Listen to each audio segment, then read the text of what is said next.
Continued to find plenty of cloud cover in the area, but at least we've had cool temperatures and the rain has held off now for this portion of the evening. Here's Savannah Cam view of River Street showing you. People are out and about and enjoying it. It is breezy and cool though, and looking at the observation at Savannah Hilton International Airport does show you north to northwest winds about 10 miles per hour. Higher gusts than that are definitely not feeling pleasant for those of you who don't like this type of weather, but it is a little bit humid as well. Dew point still in the 60s and fairly close to the temperature. Clouds have remained fairly low to the ground. We've even had on and off rain, but Viper radar for the most part is dry, but western portions of our area, Vidalia, out to Uvalde, Montgomery, Toombs, Baxley, Jeff Davis County, along with Bacon County, continuing to find that light rain, southern Wayne County as well. Most of this is very light in nature, and some of it may not be picked up by radar either, but light rain over portions of Fripp Island. Now moving on to St. Helena Island, Hampton County, you're still seeing some remnant light rain. And again, this is the theme for much of tonight, but a more stout batch of rain moves in for the morning, and not thinking this is going to be quite like what we saw last night into very early in the morning Saturday, but nevertheless, we will still find the conditions being fairly cool. Now, some sunshine pops out in the afternoon, may get enough of reprieve to get those temperatures into the 70s for the first time in a while. Either way though, it's going to be another cool one, and that's going to be helped as well by the winds out of the north to northwest, about 10 miles per hour or so, gusts 15 to 20 possible, but winds are going to slowly back off as this low pressure moves northward. Coastal low is bringing quite the soggy scene even for areas north of here, Charleston up into the Capes in North Carolina, where the heaviest rain's continuing to fall and winds are elevated, of course, but we're likely beyond our biggest batch of rain. Thing to note with the Vipercast does not look like Viper radar right now, so make that mention. We will still have those chances for rain.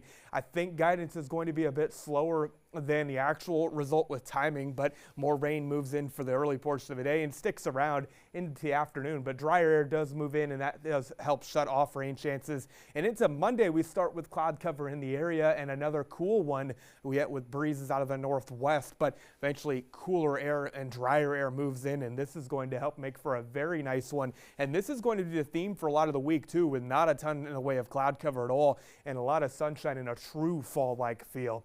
But the Weather Prediction Center, Climate Prediction Center also saying there will be the chances of above average temperatures by the middle of the month, but this upcoming week is going to be lovely. The bad news is though, dry air is going to limit our rain chances for a while, and we are in a bit of a drought situation, so we need to definitely keep an eye on that.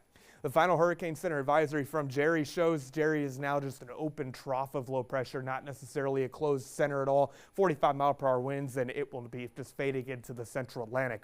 Southwest of the Cabo Verde Islands lies a fairly vigorous tropical wave, but the good news is 40% chance of developing, and if it does develop, it will move to the northwest rather than moving westward across the Atlantic.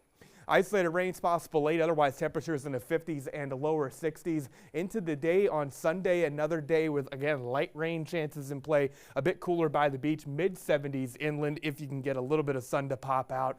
On our waters, a small craft advisory takes the place of a gale warning through the day on your Sunday, with winds out of the northwest 15 to 25 knots, potentially looking at seas 5 to 7 feet more so in the offshore waters.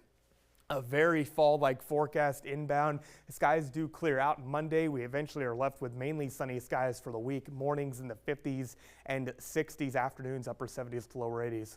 Can't beat that for a very uneventful forecast for the upcoming week. Uneventful? What are you talking about? It's beautiful. Yeah, well, I mean, nothing going on in terms of storms, heavy rain. There you go. Yeah. I feel like we deserve to be spoiled this week, considering we've had all this rain the past week, and the week before we didn't have a nice 7-day either. Gosh. Exactly. You want those sunny skies, you're going to have to wait a little bit too. And if you want some great football action around the area, you're going to have to wait a little bit until